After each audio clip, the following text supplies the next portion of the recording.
মনের সুখে দাঁড়িয়ে একবারই চিপায় প্রস্রাব করছি। কে যেন থুতু দিল আমাকে উপর থেকে, একটুর জন্য শরীরে পড়ে নাই। উপরে তাকিয়ে দেখি 3 তলায় এক মেয়ে কিলকিলিয়ে হাসছে। আমি বললাম, ওই মেয়ে, থুতু দিলেন কেন? এটা প্রস্রাব করার জায়গা? তো কোনটা? আপনার বাড়িতে আসবো প্রস্রাব করার জন্য? আয়, তোরা জুতো পিঠা করব। এখন যদি থুতুটা শরীরে পড়তো? শরীরে পড়লে তো আমি কি করব? আপনি কি করবেন মানে? বেয়াদব মেয়ে। কি? তুই আমাকে বেয়াদব বললি? তোর সাহস তো কম না। এই বলে আবার আমাকে থুতু দিল উপর থেকে। আমি সরে যাওয়ার কারণে শরীরে পড়ে নাই। ফাইজলামির একটা লিমিট থাকা দরকার। ফালতু মেয়ে। তুই আমাকে ফালতু বললি? সাহস থাকলে তুই দাঁড়া, আমি নিচে আসছি। কি করবেন আপনি? যত সব ফালতু মেয়ে। তুই আবার আমাকে ফালতু বললি? তোর যদি সাহস থাকে তুই 2 মিনিট দাঁড়া। কি করবেন আপনি? কি করবেন? তুই জানিস আমি কে? কে আবার আপনি? একটা ফালতু মেয়ে। এবার কিন্তু বাড়াবাড়ি হয়ে যাচ্ছে, তোর খবর আছে। তুই শুধু একটু দাঁড়া, আমি নিচে আসছি। আসেন। আপনি কি করবেন? দেখলাম মেয়েটা জানালা থেকে সরে গেছে। তার মানে সত্যি সত্যি নিচে আসছে। এলাকায় নতুন আসছি, কারোর সাথে পরিচয় নেই। কি করব? আমি তো মেয়েটাকে রাগিয়ে দিয়েছি। কি করব? চলে যাই। শুধু শুধু ঝামেলা করে লাভ নাই। আমি এই চিপা থেকে অন্য আরেক চিপায় ঢুকে গেলাম। দেখতে লাগলাম মেয়েটা এসে কি করে। একটু পর সে একা এসে নাই, সাথে আরও 6-7 জন, প্রত্যেকের হাতে লাঠি। আমার দেখে তো মাথা ঘুরে যাওয়ার অবস্থা। আল্লাহ আমাকে রক্ষা করছে। সেখানে থাকলে এতক্ষণে হসপিটালে ছিলাম। এখানে থেকে আর লাভ নাই। দিলাম এক দৌড়ে বাসায়। গেটে বাবার সাথে দেখা। আমার দৌড় দেখে বলল, কি রে, এইভাবে দৌড়াইতেছিস কেন? আরে বাবা, কুকুর। তুমি তো জানোই আমি কুকুর ভয় পাই। তুই আবার কুকুর কবে থেকে ভয় পাস? আরে বাবা, পাগলা কুকুরকে ভয় না পায়? হয়েছে, বুঝছি, ঘরে যা। যাইতাছি। আমি ঘরে আসলাম। আসলে বলল, কি রে, তুই এভাবে হাঁপাচ্ছিস কেন? আরে পাগলা কুকুর। কি কামড় দিয়েছে? কোথায় দেখি? আরে না, খাবার দাও, খিদা লাগছে। দিচ্ছি। আমি আমার ঘরে চলে আসলাম।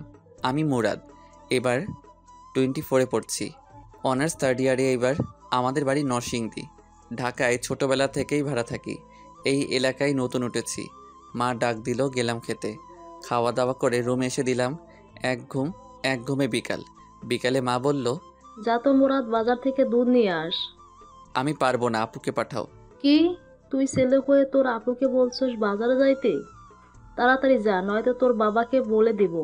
ওকে, যাচ্ছি। সে কি করে শুধু বাসায় শুয়ে শুয়ে ঘুমায়? তুই কি ভুলে গেছস তোর বোন যে চাকরি করে? কিসের চাকরি করে? যা, চুপচাপ বাজারে যা। আমি বাজারে চলে আসলাম। দুধ কিনলাম। আস্তে আস্তে রাত হয়ে গেল। পরদিন সকালে বড় বোন তাসফিয়া এসে ডাক দিল আর বলল, ভাই, একটু দোকানে যাবি? কেন? আমার না দোকানে রুটি খেতে খুব মন চাচ্ছে। তো আমি কি করব? একটু এনে দে না। 150 টাকা লাগবে। তুই যাবি আর আসবি, এখানে তোর 150 টাকা লাগবে কি করে? তোর 2টা রুটি 30 টাকা, আসা যাওয়ার ভাড়া 40 টাকা। আমি 2টা রুটি খাবো, সেখানে 30 টাকা, মোট 100 টাকা। আর আমার চার্জ 50 টাকা, মোট 150 টাকা। আমি এত টাকা দিতে পারবো না, 100 টাকা নে। কোনো কম নাই। তুই যা তো, আমি একটু ঘুমাই। এই নে 150 টাকা, দেখবি আল্লাহ এর বিচার করবে। দিলে তো ছোট ভাইকে দিচ্ছস। হয়েছে, আবার যা। আমি রেডি হয়ে চলে গেলাম রেস্টুরেন্টে বসে রুটি খেয়ে আপুর জন্য নিলাম। ভাবলাম হেঁটে চলে যাই। শরীরের ব্যায়াম হলো, টাকাটা বাঁচলো, তাই হাঁটা ধরলাম। হেঁটে অনেকখানি সামনে চলে আসলাম। কে জানি পিছন থেকে ডাক দিল, মনে হচ্ছে মেয়ের গলা। ওই পিচ্ছি, দাঁড়া। আমি দাঁড়িয়ে বললাম, কে পিচ্ছি? সাবধানে কথা বলবেন। আপনি পিচ্ছি? আমি তাকিয়ে দেখি গতকাল সকালের ওই মেয়েটা। মনে মনে, এইবার কি হবে? আবার এখন বললাম পিচ্ছি। কি? আবার তুই আমাকে পিচ্ছি বললি? আপনার সাথে আগে আমার দেখা হয়েছিল নাকি? আমার সামনে ভাব ধরবি, দাঁত সবগুলো ফালাই দিব। তুই তো গতকাল সকালে আমাকে ফালতু বলেছিলি। কে বলেছে আপনি ফালতু? আপনি কত কিউট। আসলেই মেয়েটা অনেক সুন্দরী। এইসব বলে লাভ নেই। কোথা থেকে জানি এক ছেলে এসে বলল, বড় আপু, কি হয়েছে? তার সাথে রাগারাগি করছেন কেন? কোনো বেয়াদবি করছে নাকি? বেয়াদবি করেছে মানে? গতকাল আমাকে ফালতু বলেছে। কি? তুই ফালতু বললি আমাদের এলাকার বড় আপুকে? জানিস সে কে? সে আমাদের সবার বড় আপু। এলাকার সবাই তাকে বড় আপু ডাকে। আর তুই কিনা ফালতু বললি? ভাই, আমি এই এলাকায় নতুন আসছি, তেমন কাউকে চিনি না, ভুল হয়ে গেছে আপু। আপুকে বড় আপু বল। কোনো মাফ নাই। এখানে দাঁড়িয়ে 10টা কান বদনি লবি, তারপর যাবি। বড় আপু আমাকে মারেন, কিন্তু কান বদনি নিতে পারবো না। তুই অনেক চালাক, তাই গতকাল তুই চলে এসেছিলি, না হলে তুই এতক্ষণে হসপিটালে থাকতি। তোকে শুধু জাস্ট বললাম কান বদনি নিতে। তোর কত ভাগ্য। আমি কান বদনি নিতে পারবো না। বড় আপুর মুখের উপরে কথা। দেখ, তোকে কান বদনি নিতেই হবে। আগে হোক, পরে এর থেকে ভালো তাড়াতাড়ি গিয়ে ঝামেলা থেকে মুক্ত হ। আমাকে মেরে ফেললেও আমি কান বদনি নিব না। আর আমার তো প্রথমবার ভুল হয়েছে, প্রথমবার তো সবাই মাফ করা যায়, দ্বিতীয়বার ভুল হলে শাস্তি দিয়ে আমি যাই। তোর কি আমাকে একটুও ভয় করছে না? ভয় কেন করবে? আপনি কি বাঘ নাকি ভাল্লুক? তুই জানিস আমি একটা ফোন দিলে শত শত ছেলে চলে আসবে। তো আমি কি করব? আমি যাই, এই বলে আমি হাঁটা ধরলাম। ছেলেটা এসে আমার কানে ধরে আবার বড় আপুর সামনে নিয়ে গেল। আমার সাথে তুই আবার বেয়াদবি করতেছস, সেই জন্যই তুই 20টা কান বদনি নিবি। মগের মূল্যক বললাম না, আমি মরে গেলেও কান বদনি নিব না। তোর নিতেই হবে। নিব না। তোর হাতে ওইটা কি? আপুর জন্য রুটি কিনেছি। সুমন, তোর কাজ শুরু কর।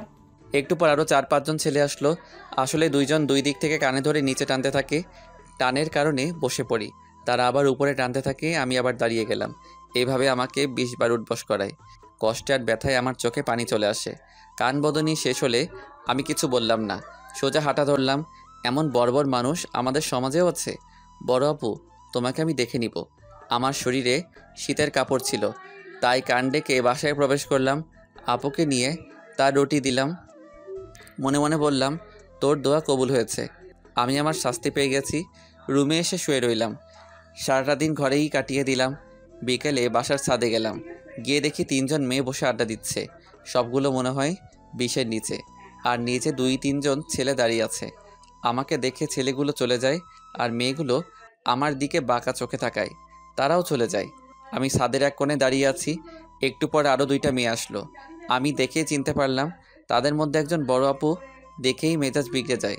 বড় আপু আমাকে দেখে বলল, তুই এখানে? তোর কি লজ্জা শরম কিছুই নাই? আমি কিছু বললাম না, কারণ এখন আমার মুখ থেকে সোজা কথা বের হবে না। উল্টাপাল্টা বললে আবার ঝামেলা। তার সাথে যে মেয়েটা আসছে সে বলল, তোর সাথে কিছু হয়েছে, আর ওরা আমাদের বাসায় নতুন উঠেছে। অনেক ভালো ফ্যামিলি, সবার সাথে ভদ্রভাবে কথা বলে। আর ওর বড় বোনের সাথে তো আমার ফ্রেন্ডশিপ হয়ে গেছে। ভালো না ছাই, পুরো একটা ফালতু। কি, তুই তাকে মারছস? ছেলেটা অনেক ভালো। আমি হেঁটে তাদের কাছে গেলাম। গিয়ে মেয়েটাকে বললাম, আপু, আমাকে সাপোর্ট করার জন্য থ্যাঙ্কস। আসলেই আপনার বান্ধবী অনেক ভালো। এমন মেয়ে আমি আর দেখিনি। বড় আপু, আপনি সবসময় সুস্থ থাকেন, ভালো থাকেন। আপনার মতো মেয়েই দেশে প্রয়োজন। হইছে, আর বলতে হবে না, তুই যা। আপনার সাথে একটু কথা ছিল। মেয়েটাকে দেখিয়ে বললাম, কি কথা? আপু, আপনার নামটা কি? জোসনা আক্তার। অনেক সুন্দর নাম। আপনি যেমন, আপনার নামটাও সেরকম। আসলেও আপনি আপু অনেক সুন্দরী। আসলে একটু সুন্দরী না, বড় আপুর থেকে অর্ধেকও না। বড় আপুর যাতে ভিতরে ভিতরে জলে হয় সেজন্যই বলতেছি। থ্যাঙ্কস, এই প্রথম আমার নামের কেউ প্রশংসা করলো। আপু, আমি চাই আজকের এই মুহূর্তটি স্মরণীয় হয়ে থাক, সেজন্য আপনার আমার ছোট্ট একটা সেলফি। আমি আর চোখে তাকিয়ে দেখি বড় আপুর মুখ লাল হয়ে রয়েছে। আমি মোবাইল বের করে জ্যোৎস্নার সাথে সেলফি নিলাম, নিয়ে চলে আসলাম এখানে। এটা বড় আপুর জন্য এটা খুবই লজ্জাকর বিষয়, কারণ বড় আপুর সামনে তার থেকে অসুন্দরী মেয়েকে প্রশংসা করলাম। সেলফি তোলার সময় বড় আপুকে বাদ দিলাম। কি লজ্জাকর একটা বিষয়। বড় আপু কিছু হলেও বুঝবে। দেখলাম আমার আপু আসলো, আমার কাছে এসে বলল, তুই বিকালবেলা ছাদে কি করিস? যা, নিচে যা। সাদিকে আসতে পারবো না? দেখতেছোস না এখানে মেয়েরা বিকালে ছাদে আসে? যা, নিচে যা। যাচ্ছি যাচ্ছি। আমি চলে আসলাম। আমার আর বড় বোনের বয়স 2 বছরের ডিফারেন্ট। ভাবলাম এলাকায় আসলাম, একটা নাই বন্ধু জোগাড় করতে হবে। আগামীকাল ভার্সিটি আছে। প্রতিদিনের মতো রাতটা কেটে গেল। কিভাবে যে রাত কাটে সিঙ্গেলরা ভালো করেই জানে। আজকে ভার্সিটি গেলাম। ভার্সিটি শেষ হতে বিকাল হয়ে গেল। হেঁটে হেঁটে আসছি, এলাকায় ঢুকে গেলাম। সন্ধ্যা ছুঁই ছুঁই একটা মেয়ের উপর আমার চোখ আটকে গেল। দেখি বড় আপুর সাথে দুইটা মেয়ে একটা ছেলে, তারা বসে বসে সিগারেট খাচ্ছে। আমি ভাবলাম এই মেয়েটা কেন যে আমার সামনে পড়ে। ভাবলাম আসলেই মেয়েটার অনেক পাওয়ার এলাকায়। জীবনের প্রথম দেখলাম কোনো মেয়ে এলাকার লিডার। না, এই মেয়ের ব্যাকগ্রাউন্ড সম্পর্কে জানতে হবে, কিভাবে সে এই অবস্থায় আসলো। মেয়েটিকে দেখে আফসোস হচ্ছে, মেয়েটার শেষ পরিণতি অনেক খারাপ হতে যাচ্ছে। যাই হোক, আমি মেয়েটাকে পাশ কাটিয়ে চলে যাচ্ছি। আমাকে চিনে ফেললো, ডাক দিল। ওই ছেলে, এদিকে আয়। আমি কাছে গেলাম। জি বলেন। তোর নাম কি? মুরাদ। সিগারেট খাস? আমি চিন্তায় পড়ে গেলাম। আমি স্মোক করি মাঝে মাঝে। বড় আপুর হাতে বেনসন সিগারেট, যেটা আমার প্রিয় সিগারেট। লোভ সামলাতে পারছি না। না, এখানে কোনোভাবেই খাওয়া যাবে না। যদি আব্বার কানে যাই আমি স্মোক করছি আবার এলাকার গুন্ডিমের সাথে, তাহলে আর রক্ষা নাই। তার চেয়ে ভালো না করে দেই। না করি না। নে, আজকে কর। না। আরে বেটা নে, আপু তার নিজের মুখে সিগারেট দিতে চাচ্ছে, নে। এমন সৌভাগ্য কয়জনের হয়? না, আমি যাই। আমি চলে আসলাম। সিগারেটের গন্ধে আমার মাথা ঘোরাচ্ছে। তাড়াতাড়ি এক দোকানে গিয়ে বেনসন সিগারেট ধরিয়ে খাইলে মাথাটা ঠান্ডা হলো। আমি বাসায় খেলাম। বাসায় গিয়ে খাওয়া দাওয়া করে দিলাম এক ঘুম। পরদিন ভার্সিটিতে গেলাম। আসার সময় এক ছেলেকে ধরলাম। ছেলেটাকে আগে বড় আপুর সাথে দেখেছি। আমি বললাম, কেমন আছো ভাই? ভালো। কিছু বলবেন? না, তেমন কিছু না। তোমার নাম কি? আমি সাজিদ। আমাকে তো চিনোই। চিনি তো। কিছু বলবেন? না বললে আমি যাই। চলো। আমি আর সাজিদ এক দোকানে গেলাম। গিয়ে দুজন সিগারেট নিলাম। তারপর আমি জিজ্ঞেস করলাম, তুমি কি এই এলাকার স্থানীয়? বড় আপু তোমার কি হয়? কিছু না, এলাকার বড়মান সম্মান করি। তার ফ্যামিলি সম্পর্কে একটু বলবা? সাজিদ কিছু বলছে না, মনে হয় ভাবছে। একটু পর বলল, তার বাবা এই জেলার প্রশাসক। তার মা তেমন কিছু করে না। বাবার অনেক পাওয়ার। ছোটবেলা থেকেই আমাদের সবার প্রিয় ছিল বড় আপু, তাই বড় হয়েও আমরা সবাই সম্মান করি। ভালো। বড় আপুর বিয়ে হয়েছে?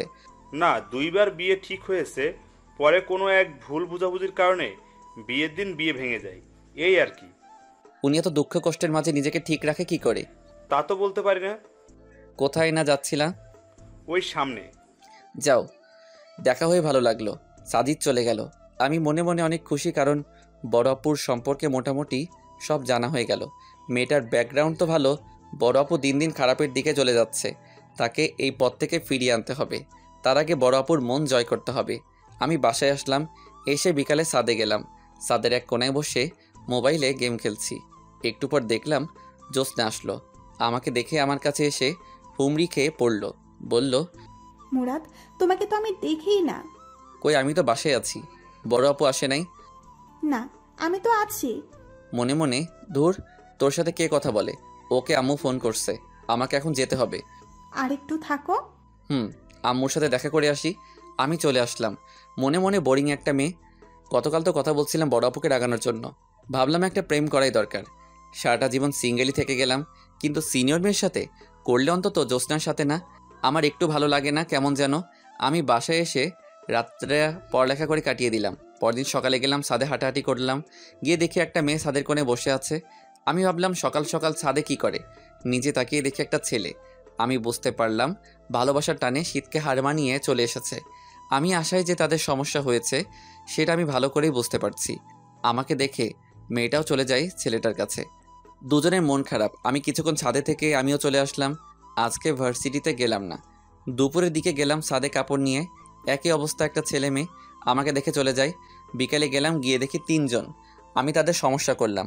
ভাবলাম আর ছাদেই যাব না। যাই হোক, দিনটা কেটে গেল। পরের দিন মানে আজকে ভার্সিটি যাচ্ছি।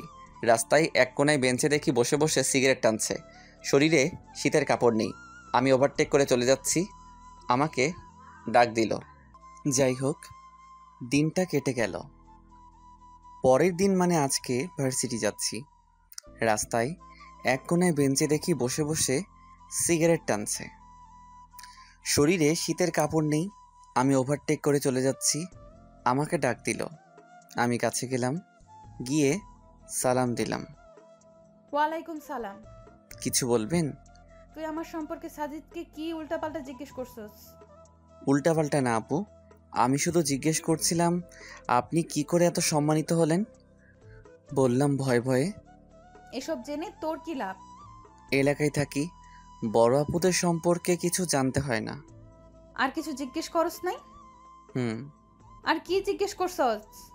আপনি বিয়ে করেছেন কি না? এসব জেনে কি লাভ? বিয়ে করবি আমাকে? না। তা তো করবিও না, কারণ আমি বুইরা। তখন তো খুঁজোস কচি মেয়ে। হুম। নে ধর সিগারেট খা। না। ভাব ধরস সাজিদের সাথে খাস নাই? হুম। এখন খা আমারটা। এখন পারবো না। কেন? কারণ আপনি এত বড় একজন মানুষ, সামনে দাঁড়িয়ে সিগারেট খাবো? আমি পারবো না। এই কথাটা আমার ভালো লাগলো। হুম, আমি যাই। কই যাবি? ভার্সিটিতে। কিসে পড়স? 3rd ইয়ারে। তুই কি আমার সাথে রাগ করে আসোস? হুম। কেন? কারণ আপনি ওই দিন আমি মাপ চাওয়ার পরেও মারছিলেন। ওকে, সেজন্য এখন আমাকে তোর কাছে মাফ চাইতে হবে নাকি? হুম। ওকে, জাস্ট সরি। যান, মাফ করে দিলাম। তোর মুখে হাসি দেখে বুঝতে পারলাম আমি বড় আপু হয়ে সার্থক। হুম। জ্যোৎস্নার সাথে কেমন চলছে? আমি এখন চিন্তায় পড়ে গেলাম, কি বলবো। ও তো আমার বড় আপু। বড় আপুর সাথে কি আবার? যা, তোর না ভার্সিটি আছে? হুম, আমি যাই। এই বলে চলে আসলাম। ভার্সিটি শেষ করে বাড়ি ফিরছি। 3জন ছেলে এসে আমাকে ঘিরে ধরলো। আমার শার্টের কলার ধরে বলল, তোর জন্য শান্তি মতো প্রেম করতে পারি না, আজ তোর খবর আছে। দেখো, আমি তোমাদের বড়, আমার সাথে তোমরা বেয়াদবি করতে পারো না। ভাই, আমরা যে সময় যাই তুই তখন কেন হাজির হইস? ভাই, আমি তোমাদের সমস্যা বুঝতে পারছি। আমি আর সাদে যাব না। এখন কলারটা ছাড়ো। ছাড়বি না?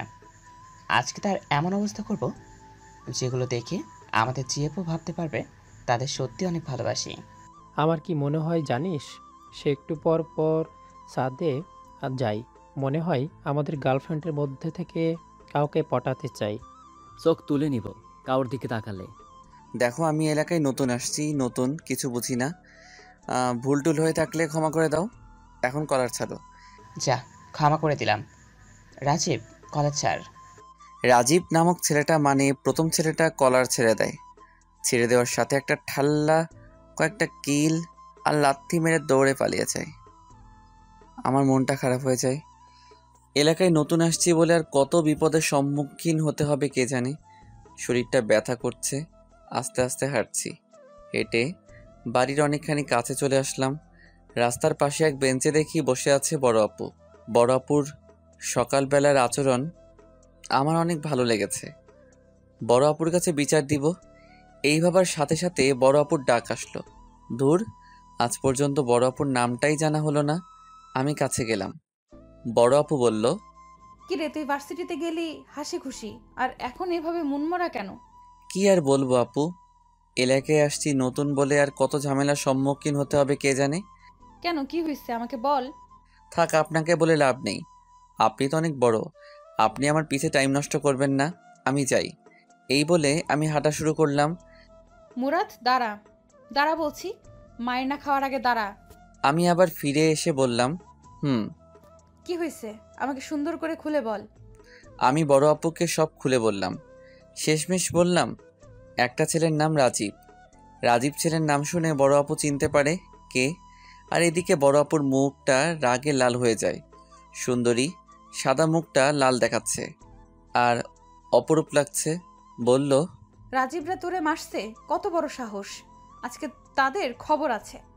এই বলে মোবাইলটা বের করে কাকে জানি কল দিল। কয়েক মিনিটের মধ্যে 30 জনের মতো ছেলে মেয়ে হাজির হয়ে গেল। একজনকে বলল রাজীবকে কল দিতে। একটু পর রাজীব আসলো ও তার সাথে বাকি দুজন। আমাকে দেখেই হয়তো তারা কাহিনী বুঝতে পারে। বড় আপু তাদের কি দোষ সবার কাছে বলল। তাদের জিজ্ঞেস করে প্রথমে অস্বীকার করে।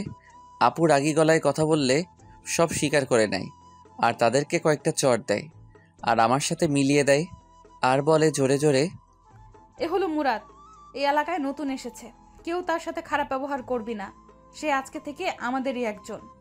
আস্তে আস্তে সবাই চলে যায়। আমিও বাসায় চলে আসি। এসে দেখি মানুষ ভরা, সবাই অপরিচিত। দেখি বাবা সোফায় বসে কথা বলছে। আমি মাকে খুঁজে বের করে জিজ্ঞেস করলাম, কি হয়েছে, এত মানুষ কেন? ও, তোরে তো বলাই হয়নি। তোকে সেই কখন থেকে ফোন দিচ্ছি, তোর আব্বুকে দেখতে আসছে। যা তাড়াতাড়ি ফ্রেশ হয়ে আয়, তাদের সাথে কথা বল। আগে বলবা না? আমি রুমে এসে ফ্রেশ হয়ে তাদের সাথে মিট করলাম। আপুকে দেখে তাদের পছন্দ হয়। তারা বিয়ের তারিখ ঠিক করে চলে যায়। পরের দিন আর কলেজে গেলাম না। আজকে সারাদিন মোবাইল টিপে আর ঘুমিয়ে কেটে বিকেলের দিকে ছাদে গেলাম। ছাদে গিয়ে দেখি জ্যোৎস্না আর বড় আপু কথা বলছে। আমি এক কোণে দাঁড়িয়ে মোবাইল টিপছি। বড় আপু আমাকে ডাক দিল। আমি কাছে গেলাম, বলল, সাদে কি করস? কিছু না। কিছু না মানে? দেখি তো আশেপাশে কেউ আছে নাকি। পাইছি, এই মেয়ের জন্য তুই ছাদে আসছস? না, পাশের বাড়ির ছাদে এক মেয়ে কাপড় নিচ্ছে, তাকে দেখেই আমার উপর দোষ চাপিয়ে দিল। মেয়েটাকে লক্ষ্য করে বলল, এই মেয়ে, তোমার নাম কি? সাদিয়া। ছাদে কি করো? কাপড় নেই। আর কিছু না তো? আর কি, আবার কাপড় নিচ্ছি। বিকালবেলা ছাদে আসবা না। কেন? যেটা বলছি সেটাই, আসবা না বলছি, আসবা না। ওকে আপু। আমি বড় আপুর কাহিনী দেখে মনে মনে হাসতে হাসতে শেষ। শুধু শুধু মেয়েটার উপর দোষ চাপাইল। কিরে, তোকে দেখে মনে হচ্ছে তুই হাসছস। কই আপু? কার জন্য আসবে? আসলে তো আমার জন্যই আসবে। কিরে, সত্যি? আসলে আমার আন্ডার প্যান্টটা পাচ্ছি না, তাই নিতে আসলাম। এটা কি হলো? কিছু না। আমার কথা শুনে বড় আপু মন খুলে হাসতে লাগলো। আমি তার হাসি মাখা মুখের দিকে তাকিয়ে রইলাম। আমি ভাবতে লাগলাম, এমন সুন্দরী একটা মেয়ে কিভাবে এতদিন পার করলো। বড় আপুর বয়স হবে 27। ভাবতেই অবাক লাগছে, কি করে সে এতটা বছর পার করলো। ধুর, বড় আপুর নামটাই জানা হলো না। এলাকায় এতদিন আসলাম, অথচ বড় আপুর নামটাই জানা হলো না। নীলা আক্তার, তার নাম নীলা। জ্যোৎস্নার সামনে বড় আপুর নামের প্রশংসা করলাম না। এই, তুই বললি কেন? বললে তো কি হয়েছে? শুনেন, এখন থেকে আমি আপনাকে কোনো বড় আপু ডাকতে পারবো না। আজ থেকে আমি নীলা আপু বলে ডাকবো। ওকে ডাকিস, এখন ভাগ। আমি চলে আসলাম। পরদিন সকালবেলা আপু আবার পাঠালো রুটি আনতে। আমি রেস্টুরেন্টে গিয়ে রুটি খেতে লাগলাম। এমন সময় বড় আপু মানে নীলা সিগারেট টানতে টানতে রেস্টুরেন্টে ঢুকলো। আমাকে দেখে আমার পাশে বসলো, এসে বলল, কিরে, তুই এখানে প্রতিদিন রুটি খাস? না। শোন, একটা খুশির সংবাদ আছে। কি? আমি এবার নির্বাচনে দাঁড়াচ্ছি। আমাকে ভোট দিবি তো? কি করে দিব? আমরা তো স্থানীয় না। ও নীলাপু, আমি আপনাকে কিছু কথা বলি, শুনবেন? তাড়াতাড়ি করো, আমাকে এক জায়গায় যেতে হবে। তাড়াতাড়ি বলতে পারবো না। থাক, তাহলে বলা লাগবে না। সিগারেট খাবি? নে ধর। এখানে না, ভিতরে চলো। রেস্টুরেন্টের মধ্যে লেখা নো স্মোকিং। তারপরেও বড় আপু সিগারেট খাচ্ছে, কারো কিছু বলার সাহস নাই। আমরা ভিতরে গিয়ে বসলাম। ওয়েটার নীলার জন্য রুটি আনলো। এবার আমার হাতেও সিগারেট দিয়ে বলল, এবার খা। আমি টানতে থাকি। নীলা আপু বলল, কি যেন বলবি? আপনাকে আমার সব কথা শুনতে হবে। যা শুনবো, এখন বল। আপনি তো জানেন মানুষ অমর নয়। তাহলে আপনার এত সুন্দরী রূপ, এত সুন্দরী হাত, গাল, ঠোঁট, চুল একদিন কি থাকবে? থাকবে না। এখন আপনি ডাক দিলে 100 থেকে 200 ছেলে চলে আসে, একদিন আর আসবে না। এখন তারা আসে আপনার রূপের জন্য। তারা চায় আপনাকে একটু পটিয়ে ভোগ করার জন্য। যখন আপনার বয়স বেড়ে যাবে, এত সুন্দরী রূপ থাকবে না। তখন দেখবেন আপনাকে রাস্তা পার করে দিবে, যেমন একটা মানুষ পাবেন না। শুধু একজন থাকবে। কে থাকবে? সে হলো আপনার স্বামী। রাস্তায় রাস্তায় ঘুরে কী লাভ? কি দরকার আছে নির্বাচনে দাঁড়াবার?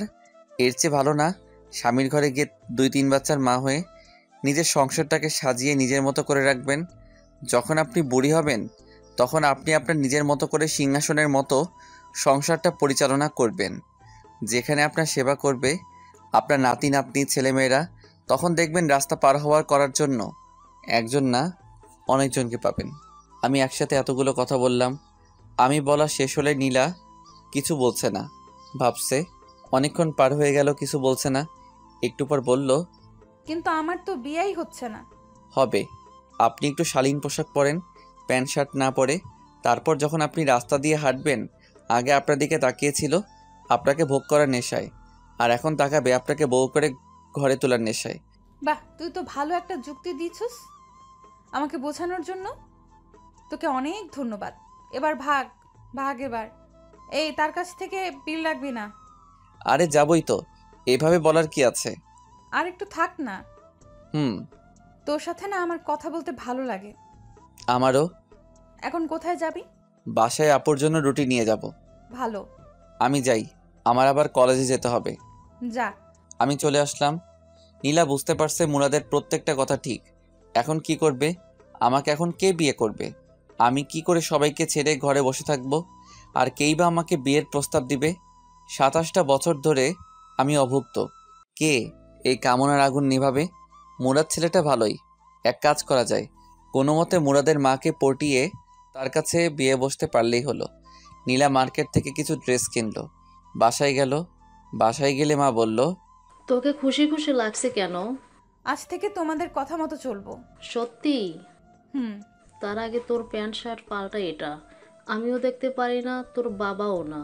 এই দেখো ড্রেস কিনে এনেছি পরবো বলে। দেখি তো কি সুন্দর ড্রেস। আমি এগুলো অনেক দিন ধরে পরি না, তুমি একটু দেখিয়ে দিয়ে যাও। আসছি, তুই যা। নীলা চলে আসলো। নীলার মা আসলে নীলাকে সুন্দর করে জামা পরিয়ে দেয়। নীলাও স্মোকিং কমিয়ে দেয়, আস্তে আস্তে বন্ধ করে দেয়। এভাবে 2 সপ্তাহ ঘরের ভিতর কাটিয়ে দেয়। কত মানুষ যে নীলাকে কল দিল। একদিন তার এক বান্ধবী রাত্রেবেলা কল দিয়ে বলল তাড়াতাড়ি তার বাড়িতে যাইতে।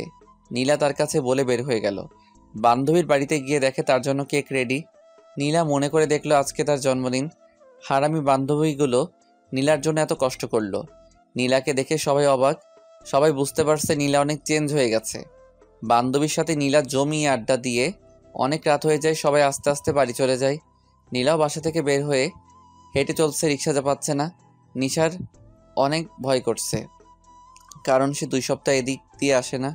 আগে এসব রাস্তা তার কাছে মাঠ মনে হয়েছে, আর এখন কেমন জানি লাগছে, কেমন যেন ভুতুরে। নীলার কলিজায় পানি নাই, শরীর যেন কাঁপছে। পিছন থেকে কে জানি ডাকছে, এই যে শুনছেন? নীলার অনেক ভয় করছে, কারণ সে 2 সপ্তাহ এদিক দিয়ে আসে না। আগে এসব রাস্তা তার কাছে মাঠ মনে হয়েছে, আর এখন কেমন জানি লাগছে, কেমন যেন ভুতুরে। নীলার কলিজায় পানি নাই, শরীর যেন কাঁপছে। পিছন থেকে কে জানি ডাকছে, এই যে শুনছেন? পিছনে তাকিয়ে দেখে মুরাদ। নীলা অবাক হয়ে জিজ্ঞেস করলো, তুই এখানে? এত রাতে এখানে? স্মোক করতে বাইরে বের হয়েছিলাম। তুই আমাকে ওই দিন এত জ্ঞান দিয়ে এখন কিনা তুই নিজেই স্মোক করস? তোমাদের মেয়েদের স্মোক করা ঠিক না। কেন? তোমাদের পেটে বাচ্চা আসবে, এর আগেই যদি এসব খেয়ে সমস্যা করে রাখো, তাহলে বুঝতেই পারছো বাচ্চার কি হবে। তুই আমাকে বাচ্চার স্বপ্ন দেখাচ্ছিস। আচ্ছা বলতো, আমাকে কে বিয়ে করবে? কে জানি, বাদ দেন, আপনাকে কিন্তু দারুণ দেখাচ্ছে। আর শোন, সিগারেট খাস না। ধন্যবাদ। এই ছোট্ট একটা ছেলেকে আপনি ধন্যবাদ দিচ্ছেন? আমাকে একটু হেল্প করবি? আপনার যে কোনো হেল্প করতে রাজি, বলেন কি হেল্প। আমাকে একটু এগিয়ে দে, আমার ভয় করছে। অবশ্যই, চলেন। নীলা আর মুরাদ পাশাপাশি হাঁটছে। একটু হাঁটার পর নীলাকে মুরাদ বলল, আপু একটা কথা বলি, রাগ করবেন না তো? বল। মারবেন না তো? না, বল। আমার না বড় আপুদের অনেক ভালো লাগে। নীলা মনে মনে এটাই চাই, কোনো মতে মুরাদের কাছে বিয়ে বসতে পারলেই হলো। ভালো, তাহলে জ্যোৎস্নাকে বিয়ে করে ফেল। দূর, তাকে ভালো লাগে না? না। আচ্ছা একটা প্রশ্ন আমার মনের ভিতর খুব জ্বালাচ্ছিল। কি? আপনি এতদিন কোথায় ছিলেন? কোনো জায়গায় গিয়েছিলেন? বাড়িতেই ছিলাম। আপনাকে তো দেখি নাই। বের হইছ নি? চুপ করো, চুপচাপ হাঁটো। আর ভালো লাগছে না। মুরাদ চুপ হয়ে যায়। নীলা মিটিমিটি হাসছে। নীলা বুঝতে পারলো মুরাদ তাকে অনেক সম্মান করে। কিছুক্ষণ হাঁটার পর মুরাদ আবার বলল, আমার না বড় আপুদের হাত ভালো লাগে। তো আমি কি করব? আপনার হাতটা। নীলা কোনো চিন্তা ভাবনা না করে ঠাস ঠাস করে চট বসিয়ে দিল 2টা। নীলা বলল, তোর সাহস কি করে হয় আমার হাত ধরতি? মুরাদ গালে ধরে নীলার দিকে অবাক দৃষ্টিতে তাকিয়ে আছে। মুরাদ দাঁড়িয়ে যায় কিছু না বলে, চুপচাপ গিয়ে রাস্তার ফুটপাতে গিয়ে বসলো। গালে ধরে মাথা নিচু করে বসে রইল। নীলা আবার বলল, কিরে, যাবি নাকি নাকি আমি একাই চলে যাব? মুরাদ কিছু বলছে না, মাথা নিচু করে বসে আছে। নীলা বলল, তুই থাক, আমি যাই। এই বলে নীলা হাঁটা ধরল। নীলা বুঝতে পারল না কাজটা সে কি করেছে। চোখের পলকে সব ঘটে গেল। নীলা হাঁটছে আর তার হাতের দিকে তাকিয়ে আছে, আর ভাবছে এটা কি করলাম আমি? যাকে কি না আমি বিয়ে করার স্বপ্ন দেখি, তাকে চর মারলাম। আসলে নীলা এমন কথার সাথে পরিচিত না। আর আগে নীলাকে প্রেম করার যেই প্রস্তাব দিয়েছে সেই চর খেয়েছে। তাই ভুলে এমন কথা শুনে আপনি হাত চলে যায় মুরাদের গালে। নীলা ভুল বুঝতে পারে, পিছনে তাকিয়ে দেখে মুরাদ এখনও বসে আছে, নিশ্চয়ই কাঁদছে। নীলা আবার হাঁটা ধরল মুরাদের দিকে। আমি নীলাকে এই অবস্থায় পেয়ে অবাক হয়ে যাই। আমি হাড়ে হাড়ে টের পেয়েছি আমার কথাগুলো কাজে লেগেছে। সেই জন্য নীলাকে 2 সপ্তাহ দেখা যায় নাই। আমি ভাবি নাই নীলার সাথে এখানে দেখা হবে। নীলার এমন পরিবর্তন আমার অনেক ভালো লাগছে। আগে কেমন দেখা যেত, আর এখন সত্যি এক নারী দেখা যাচ্ছে যে কেউ তাকে কাছে পেতে চাইবে। যখন আমাকে নীলা আপু চটটা দেয় তখন আমি ভাবছিলাম ফাইজলামো করছে, পরে ঠিকই দিবে হাত ধরার জন্য। কিন্তু না, নীলার ভিতরের আসল রূপ প্রকাশ হয়ে যাচ্ছে। নীলা আপুর কথাগুলো তীরের মতো বিদ্ধ করে আমার বুকে। দেখি নীলা চলে যাচ্ছে। আমি মনে মনে, নীলা আপু যাস না, আমাকে সান্ত্বনা দিয়ে যা, না হলে আমাকে আর পাবি না। বুকের কষ্টে আমার চোখ থেকে 2 ফোঁটা পানি পড়ল। আর সে হেঁটে চলে যাচ্ছে। মন চাচ্ছে এখনও তাকে ধরে জোর করে তার মনের ইচ্ছা মতো ডিপ কিস করতে, কিন্তু সেটা বোধহয় আর সম্ভব না। এখন যদি সে আর না আসে তাহলে আমাকে আর জীবনেও পাবে না। আবার আর চোখে তাকিয়ে দেখি নীলা আপু আসছে। এসে আমার পাশে বসলো, বলল, কি রে, তোর কি হইছে? চরটা বেশি লেগেছে? হুম। ধরবি? নে ধর। আমি কিছু বলছি না। নীলা আপু হাত বাড়িয়ে দিয়ে বলল, আমার সামনে। নীলা আপুও 2 হাত। সেদিকে আমার কোনো ইন্টারেস্ট নাই। আমার ইচ্ছা হলো নীলা আপুর 2 ঠোঁট, লাল লিপস্টিকের ঠোঁট দুটো থেকে যৌবন বেরিয়ে আসতে চাইছে। মন চাচ্ছে সেই যৌবনগুলো আমি লুফে নেই। আমি ধরছি না দেখে নীলা আপু আবার বলল, ধরবি নাকি? হাত ব্যথা করছে শীতে, মনে হচ্ছে বরফ হয়ে গেছে। আমি কোনো চিন্তা না করেই নীলার মাথা ধরে আমার ঠোঁট এগিয়ে দিলাম। নীলা মুখ সরিয়ে নিতে চাচ্ছে, কিন্তু আমি মাথা ধরাতে নিতে পারছি না। অবশেষে নীলার ঠোঁটের সাথে আমার ঠোঁট লেগেই গেল। লাল টকটকে ঠোঁটটা, এত নরম আপুর ঠোঁটটা। এভাবে 45 সেকেন্ডের মতো নীলার ঠোঁটে আমার ঠোঁট কামড়ে ধরে রাখলাম, তারপর ছেড়ে দেই। এবার আবার এক চর। বলল, তোর কাছে আসাটাই আমার ভুল হয়েছে। এটা কি করলি তুই? এটা হলো আপনার শাস্তি। কিসের শাস্তি? আমাকে চর দেয়ার। এখন তোকে এমন শাস্তি দিব যা তুই কল্পনা করতে পারবি না। এই বলে মোবাইল ফোন বের করলো। কাকে কল দিচ্ছেন? আসলেই দেখবি? কাউকে কল দিয়েন না। আপনার কি ভালো লাগে নাই? কেমন জানি, অন্যরকম একটা ফিলিংস। আমি বুঝতে পারলাম আর একটু থাকলে এতক্ষণে নীলাপকে ঠান্ডা করা কঠিন হয়ে যেত। আমি বললাম, চলেন আপনাকে বাসায় দিয়ে আসি। চল। শুন, আজ থেকে আমাকে তুমি করে বলবি। ওকে আপু। কিছুক্ষণ হাঁটার পর হঠাৎ কুকুরের চিৎকারে আপু আপু ভয় পেয়ে একেবারে আমার পাশাপাশি হাঁটছে। আরেক চিৎকার দেয়াতে আপু ভয় পেয়ে আমার হাত ধরে আমার শরীরের সাথে ঘেঁষে ঘেঁষে হাঁটছে। আমার হাত ধরাতে আমি উত্তেজিত হয়ে চলেছি। কি করব? আর একটু ঘেঁষলেই লজ্জায় পড়ে যাব। আস্তে আস্তে হেঁটে আপুর বাড়ির সামনে আসলাম। আমি বললাম, যাই। ভেতরে আয়। ইম্পসিবল। চল। তাহলে আমি যাই। আজকের রাতটা আমার স্মরণীয় হয়ে থাকবে। এই রাতে কি এমন হলো স্মরণীয় হয়ে থাকবে? আজকে তুই আমাকে অন্য একটা জগৎ থেকে ঘুরিয়ে নিয়ে এসেছস। চাইলে আবারও দিতে পারি। নিজের রাস্তা দেখ। আমি চলে আসলাম। ঘরে ঢুকলে মা অনেক বকা দিল। অ্যাসাইনমেন্টের কথা বলে আমি বাসা থেকে বের হয়েছিলাম। 8 ঘন্টা পর বের হলাম। এসে বিছানায় শোয়ার সাথে সাথেই ঘুমাই যাই। সকালবেলা ঘুম থেকে উঠে গেলাম ভার্সিটিতে। আসার সময় নীলার বাসার সামনে দিয়ে আসছি। মুরাদ বলে উপর থেকে ডাক দিল। উপরে তাকিয়ে দেখি নীলা। আমি দেখে বললাম, কি হয়েছে, কিছু বলবেন? তুই দাঁড়া, আমি আসছি। ওকে। একটু পর নীলা আসলো, সেজে গুজে বলল, চল। কোথায়? ঘুরতে। মাপ চাই, গতকাল রাতে দেরি করে যাওয়ার জন্য আম্মু যেই বকা দিচ্ছে, 1 সপ্তাহ না খেলেও চলবে। আজকে দেরি করে গেলে বাড়ি থেকে বের করে দিবে। বের করে দিলে আমার এখানে চলে আসিস। দূর, আমি দূরে কোথাও যেতে পারবো না। ওকে, তো সময় আছে কতটুকু? আমি ঘড়ির দিকে তাকিয়ে বললাম, 1 ঘন্টা। 1 ঘন্টা অনেক সময়, চল। এই রিক্সা। একটা রিক্সা দিয়ে কি হবে? 2টা রিক্সা নেন। না, আমি আর তুই একসাথে এক রিক্সায় বসবো। না না, সম্ভব না। আব্বা দেখলে আমাকে সেখানেই মেরে ফেলবে। কি আজব মানুষ তুই! কি এখনো ছোট আছিস নাকি? তোর আব্বা সামনে পড়লে ভালোই হবে। গতকাল রাতে আমার সাথে কি করেছিস সেটা আমি ভালো করেই বলতে পারবো। না, তোমার সাথে বসতে পারবো না। পরে কোনো ভুল হয়ে গেলে শুধু মাইর খেতে হবে। মারবো না, এখন ওঠ। তুমি আগে ওঠো। নীলা উঠলে আমি উঠলাম। এক রিকশায় দুজন, বুঝতেই পারছেন। নীলার শরীরের সাথে আমার শরীরটা একেবারে ঘেঁষে আছে। যাক, আমার ভালোই লাগছে। নীলা আমার হাতে হাত রাখলো, বলল, গতকাল রাতের কথা মনে আছে তো? আছে। আমাকে তোর কেমন লাগে? কেমন যেন, তোমাকে অনেক ভয় করে। ভয় করার কি আছে? কি জানি। নীলা এক রেস্টুরেন্টে নিয়ে খাওয়ালো, পরে আমাকে রিকশায় করে দিল, যেন আমি কোনো বাচ্চা ছেলে। বাসায় এসে অনেক রাত পর্যন্ত পড়ালেখা করি, কারণ সামনে পরীক্ষা, তারপর ঘুমিয়ে যাই। কতক্ষণ ঘুমালাম জানি না, কে জানি কান ধরে টানছে। আমি চোখ খুলে যা দেখলাম তা বিশ্বাস করার মতো না। দেখি বড় আপু মানে নীলা আমার কান ধরে টানছে। আমি আপুকে দেখেই আবার কম্বলের নিচে চলে গেলাম। আমি বললাম, তুমি এখানে সকাল সকাল? মা দেখে ফেলবে। নীলা হাসতে লাগলো আর বলল, আরে পাগল, আমি তোর মার অনুমতি নিয়েই এখানে এসেছি। ও, এখন উঠে ওয়াশরুমে যা। তুমি এখান থেকে চলে গেলে আমি যাব। ওকে, যাচ্ছি। এই বলে চলে গেল। আমি উঠে এক দৌড়ে বাথরুমে চলে গেলাম। বাথরুম থেকে বের হয়ে দেখি আমার রুমটা সুন্দর করে গোছানো। আমি বুঝতে পারলাম এটা একমাত্র নীলার কাজ, কারণ আগামী 5 বছর ধরে আমি নিজেই আমার রুম গোছাই। আমি গেলাম নাস্তা খেতে। মা বলল, তুই আজকে ভার্সিটিতে যাস নাই কেন? আরে আজকে সব সহজ ক্লাস। তাহলে হাজিরা কে দেবে? আরে এক বন্ধু দিয়ে দিবে। এক ফাঁকে তাসফিয়া এসে বলল, মা অনেক ফাঁকিবাজি করে, আমি দেখছি হে একদিনও ক্লাস করে না। দেখ তাসফিয়া, মিথ্যা কথা বলবি না।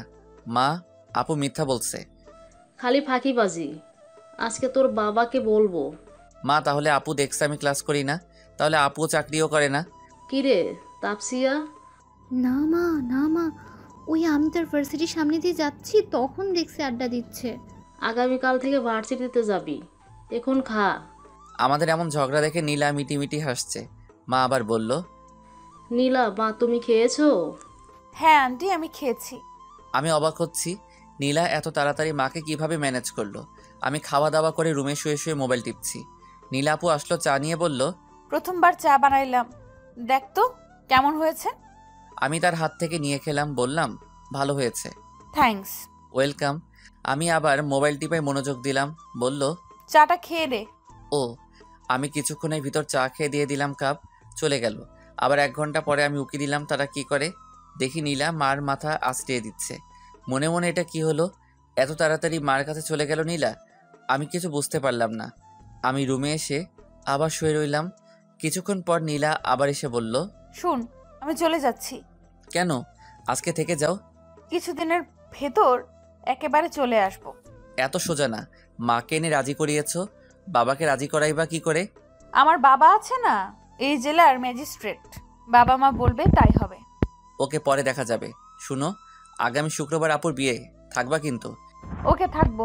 এখন যাই, বাসা থেকে কল আসছে। এই বলে নীলা বাসা থেকে বের হয়ে গেল। প্রতিদিন সকালে এসে নীলা আমার ঘুম ভাঙায়। শান্তি মতো ঘুমাতে পারি না। এভাবে 1 সপ্তাহ চলে যায়। প্রতিদিন নীলা আমাদের বাসায় আসে। আগামীকাল আপুর বিয়ে। গ্রাম থেকে মানুষ আসলো। তো আমার এক চাচাতো বোন, সে আমার থেকে বয়সে ছোট 1 বছরের। গ্রামের বাড়ি গেলে তার সাথে সময় কাটাতাম বেশি। আমাদের সম্পর্ক অনেক গভীরে চলে যায়। এখন তার বিয়ে ঠিক হয়ে আছে। সে এই বিয়েতে আসছে, ভাবতেছে কি যেন হয়ে যায়। একটু ভুলের কারণে নীলাকে হারাবো। গায়ে হলুদের দিন তারা সবাই আসে। নীলা আপুর সাথে সারাদিন থাকে। যার সাথে আমার সম্পর্ক হয়েছিল তার নাম তানহা। সে আসলেই আমার সাথে দেখা করে বলল, মুরাদ, তোমার কি হয়ে গেল?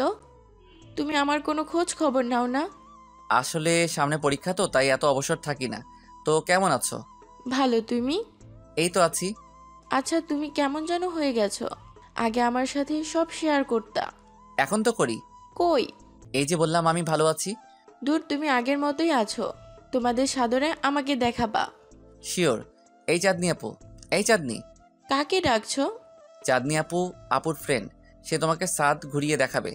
না, আমি কারোর সাথে যাব না, শুধু তোমার সাথে যাব। ওকে ওকে, আমি নিয়ে যাব। এইদিকে চাঁদনি আপু এসে বলল, এই তুই ডাক দিলি কেন? আপু কিছু না, জিজ্ঞেস করতাম। আর কি? ওইদিকে কতটুকু হয়েছে? তোর সাহস তো কম না, তুই আমাকে ডাক দিস? তোর বড় না আমি? নিজে গিয়ে দেখে আসতে পারিস না? যত সব ফালতু। আর একবার ডাক দিবি, দাঁত ভেঙে ফেলবো। এই মেয়ে, তুমি কাঁদছো কেন? জানো না এটা বিয়ে বাড়ি? কাঁদলে বাথরুমের ভেতরে গিয়ে কাঁদো। এই বলে চাঁদনি আপু চলে গেল। আমি আগেই জানতাম চাঁদনি আপু রাগী টাইপের মেয়ে। তানহা অবাক এমন কথা শুনে। আমি হাসি দিয়ে বললাম, আরে ঢাকার মেয়েরা বেয়াদবি হয়, তুমি রাগ করো না, চলো ছাদে। আমি তানহাকে ছাদ দেখালাম, পুরো এলাকা দেখালাম। সন্ধ্যা হলে আমরা চলে আসি, রুমে ঢুকবো। কে জানি কানে ধরে আমাকে টানতে টানতে সবার আড়ালে নিয়ে গেল। আমি তানহাকে ছাদ দেখালাম, পুরো এলাকা দেখালাম। সন্ধ্যা হলে আমরা চলে আসি, রুমে ঢুকবো।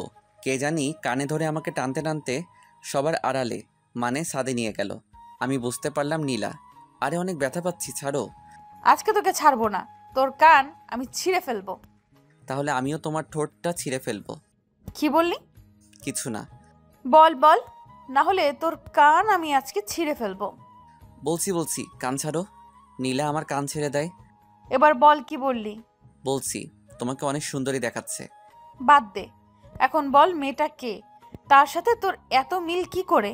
কোন সাহসে তুই তাকে ছাদে নিয়ে গেলি? বাড়িতে আর কেউ ছিল না? আমি নীলাকে সব বুঝিয়ে বললাম। নীলা বলল, শোন, এরপর থেকে যদি তোকে ওই মেয়ের সাথে দেখি তাহলে? তোর এই কান কেটে আমি কুচি কুচি করে ভাজি করে খাবো। ওরে বাবা, হুম। তাহলে আমাকে বিয়ে বাড়ি থেকে চলে যেতে হবে। কেন? কারণ এখানে থাকলে তার সাথে দেখা হবেই। তুই কোনো কথা বলবি না। ওকে। তুই কি ভাবছিস একটু আগের কথা আমি শুনি নাই?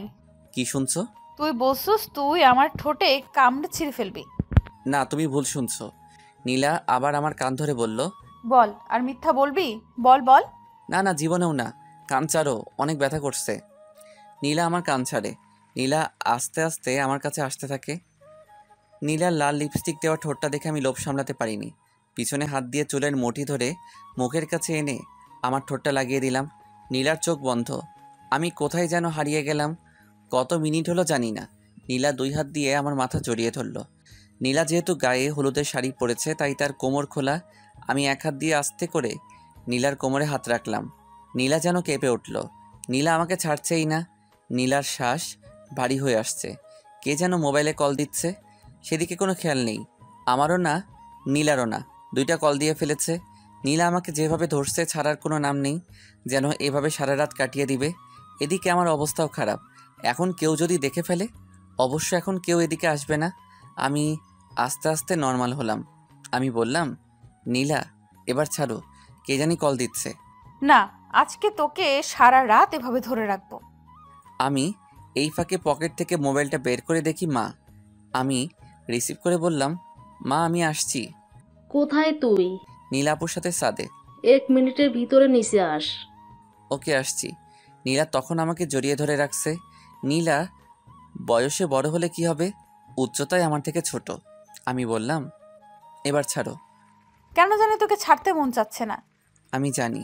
তোর ঠোঁটের ভেতর কি মন চায় শুধু লাগিয়ে রাখি আমার ঠোঁট। ওকে, এখন এসব কথা বাদ দাও। মা 1 মিনিটে টাইম দিয়েছে, তাড়াতাড়ি যেতে হবে। জানিস, তুই যখন আমার কোমরে হাত দিলি তখন শরীরের প্রতিটি শিরায় শিরায় একটা উত্তেজনা বয়ে যায়। সেজন্য আমার সারা শরীর মোচড় দিয়ে ওঠে। সেটা আমি বুঝতে পারছি। এখন চলো। এই ধর টিস্যু, ঠোঁট মুছে নে। দুজনে হাত ধরে নিচে আসি। এসে দুজন ভাগ হয়ে যাই। আমি মার সাথে দেখা করি। মা কিছু কাজ দিল। কিছুক্ষণ পর নীলার সাথে দেখা। দেখলাম নীলা নতুন করে লিপস্টিক দিয়েছে আর আমার দিকে তাকিয়ে মুচকি হাসে। সেই হাসিটা কেন জানি সব কিছুর ঊর্ধ্বে। আমি সোফায় এসে বসলাম, ভাগিনার সাথে মজা করতে লাগলাম। আমার আব্বুরা 2 ভাই। তানহার বড় ভাই এসেছে বিয়েতে। সে আমার থেকে বড়, কিন্তু এখনও বিয়ে করে নাই। আমার কাছে এসে বলল, তার নাম রিয়ান। আমি রিয়ান ভাই বলে ডাকি। ছোট ভাই, কি অবস্থা? পড়ালেখা কেমন চলছে? এই তো ভাই, আলহামদুলিল্লাহ ভালো। পড়ালেখা মোটামুটি। মোটামুটি না, আরও ভালো হওয়া চাই। ওকে ভাই। রিয়ান ভাই আমার কানে কানে এসে বলল, বাড়ির মধ্যে দেখি ছেলেদের থেকে মেয়েদের সংখ্যা বেশি। ভাই অধিকাংশ আপুর বান্ধবী আর আমরা 1 মাস হয়েছে এই এলাকায় আসছি, তাই আপুর অনেক প্রতিবেশী বান্ধবী হয়ে যায়, এই আর কি। ও, তো কাউকে পছন্দ হয় না? ভাই এরা সবাই আমার থেকে বড়, তাদের কিছু বললে শুধু মাইর। আরে ভাই, পাও কেন? কবি বলেছেন, যেখানে দেখিবে ছাই উড়াইয়া দিবে, তাই পাইলেও পাইতে পারো অমূল্য রতন। দেখি কাউকে পাই কি না। কেউ আছে নাকি? না, আমি একটা জিনিস খেয়াল করলাম, রিয়ান ভাই এদিক ওদিক কাকে জানি খুঁজছে। একটু পর নীলা আমাদের সামনে দিয়ে হেঁটে যাচ্ছে। দেখলাম রিয়ান প্রায় লোভাতুর দৃষ্টিতে তার দিকে তাকিয়ে আছে। তাড়াতাড়ি পকেট থেকে একটা কাগজ বের করে আমাকে দিয়ে বলল, ছোট ভাই, এখন যে গায়ে হলুদের শাড়ি পরা একটা মেয়ে গেছে, তাকে দেখছো? দেখছি। কে এটা, চিনো? কি হয় তোমাদের? তেমন কেউ না, তার নাম নীলা। দাও তো কাগজটা। আমি কাগজ দিলাম, কি জানি ঠিক করলো, মনে হয় নাম লিখলো। আবার দিয়ে বলল, এই লেটারটা তাকে নিয়ে দিবা। কাকে? এই নীলাপুকে? অসম্ভব ভাই। কেন? উনি কি আপনাকে বলে নাই? উনি হলো এই এলাকার লিডার, মানে বস। তার কথাই এই এলাকা চলে। এমন কোনো ছেলে বিচার পাবেন না তার হাতের মাইর খাইছে না। আমিও একবার মাইর খাইছি। এখন যদি ওনাকে আমি এই লেটার দিতে চাই, আমার আবার মাইর খেতে হবে। ভাই, আমি না অন্য কাউকে দিয়ে ট্রাই করেন। ছোট ভাই, বড় ভাইয়ের জন্য রিস্ক নিতেই হয়। প্লিজ একটু হেল্প করো ছোট ভাই। তারপরেও ভাই মাইর খাইলে? যা, তোকে 2টা ব্যঞ্জন খাওয়াবো। যেই মাইর দিব ভাই, 2টা কি 500 তো খেলে হবে না? আমি বলি কি ভাই, অন্য কাউকে দেখেন ভালো লাগে কি না? আর উনি তো আপনার থেকে বড়। ধুর বেটা, বড় দিয়া কে কি করেছে? বড়রাই তো বেশি রোমান্টিক হয়। আমি ভাবলাম ঠিক আমার মতো, কিন্তু এত মেয়ে থাকতে নীলাকে কেন ভালো লাগলো? আসলে নীলা অনেক সুন্দরী, হাঁটার স্টাইল ভালো, কথা বলে সম্পূর্ণ স্পষ্ট। সবচেয়ে বড় কথা হলো তার ভিতর এক অমৃত আছে, যেটা কিস করে হাড়ে হাড়ে টের পেয়েছি। আমি বললাম, ওকে ভাই, দেখা যাক। 2টা বেনসন কিন্তু। No tension. আর ছোট ভাই, তুমি তো জানোই কারো লেটার দেখতে নাই। আমি আমার রুমে এসে বসে মোবাইল টিপতেছি। দেখি নীলা রুমে প্রবেশ করছে খাবার নিয়ে।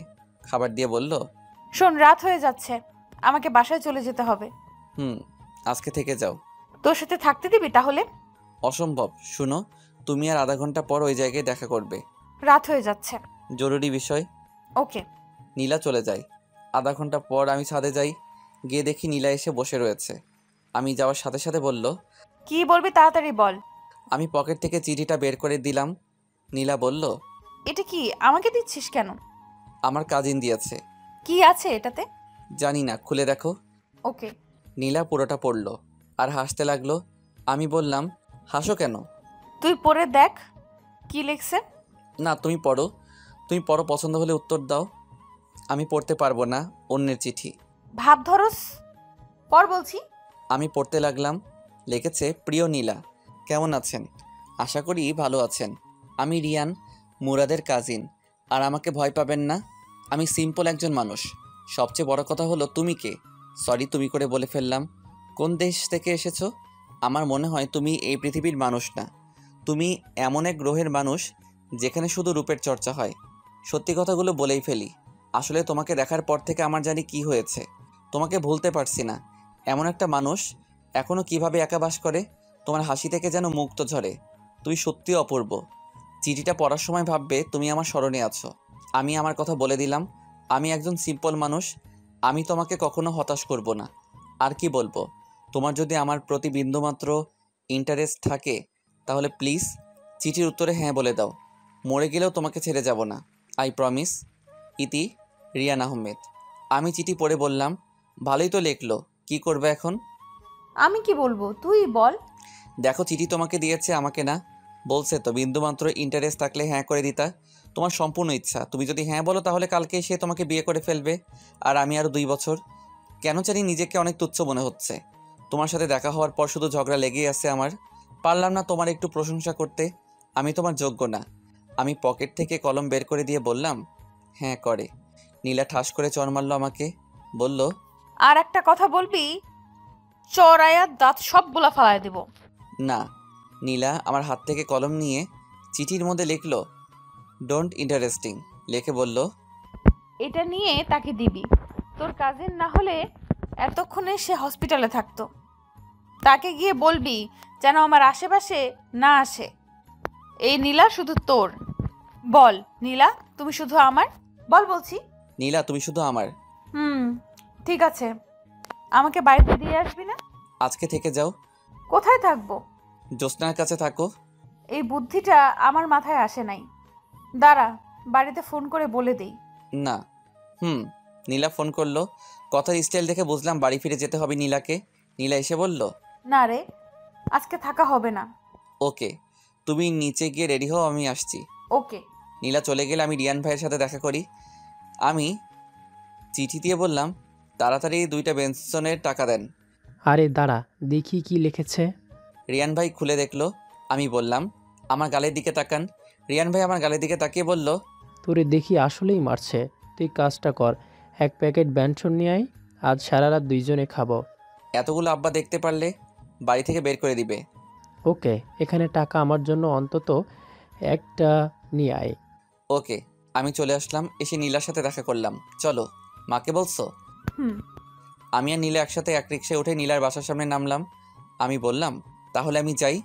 শোন, আমার প্রতি যদি তোর বিন্দু মাত্র ইন্টারেস্ট থাকে তাহলে অন্য কোনো মেয়ের সাথে কথা বলিস না।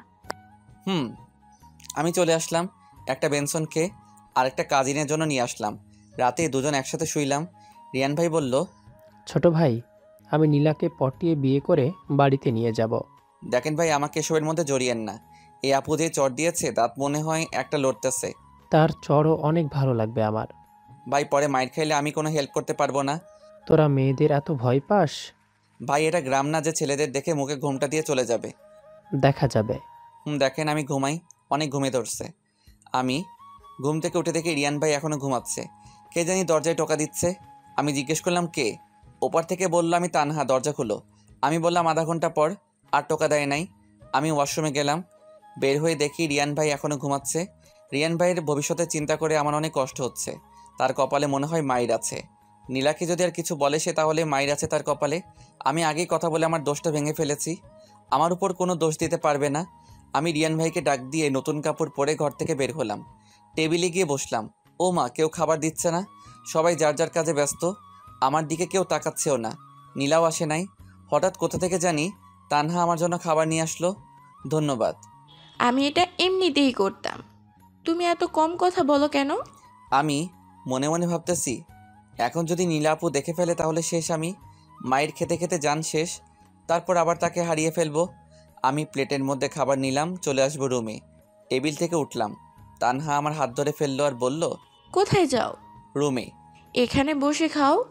তানহা আমার হাত ধরে জোর করে টেবিলে বসালো। আমি এদিক ওদিক তাকিয়ে দেখলাম নীলা দেখেছে নাকি। যেটা ভাবলাম সেটাই। নীলা দরজায় দাঁড়িয়ে দাঁড়িয়ে আমাদের কাহিনী দেখছে। তার মুখ কালো। আমি তানহাকে বললাম পানি আনতে। তানহা চলে গেল পানি আনতে। আমি নীলার দিকে 2 হাত নত করে মাপ চাইলাম, কিন্তু নীলা মাথা নাড়িয়ে চলে যায়। তানহা আমার হাত ধরে জোর করে টেবিলে বসালো। আমি এদিক ওদিক তাকিয়ে দেখলাম নীলা দেখেছে নাকি। যেটা ভাবছিলাম সেটাই। নীলা দরজায় দাঁড়িয়ে দাঁড়িয়ে আমাদের কাহিনী দেখছে। তার মুখ কালো। আমি তানহাকে বললাম পানি আনতে। তানহা চলে গেল পানি আনতে। আমি নীলার দিকে 2 হাত নত করে মাপ চাইলাম, কিন্তু নীলা মাথা নাড়িয়ে চলে যায়। আমি টেনশনে পড়ে গেলাম। আপু বোধহয় আমার উপর রাগ করছে। আমাকে মারলে অসুবিধা নেই, কিন্তু কথা না বললে অন্তর জ্বলে যাবে।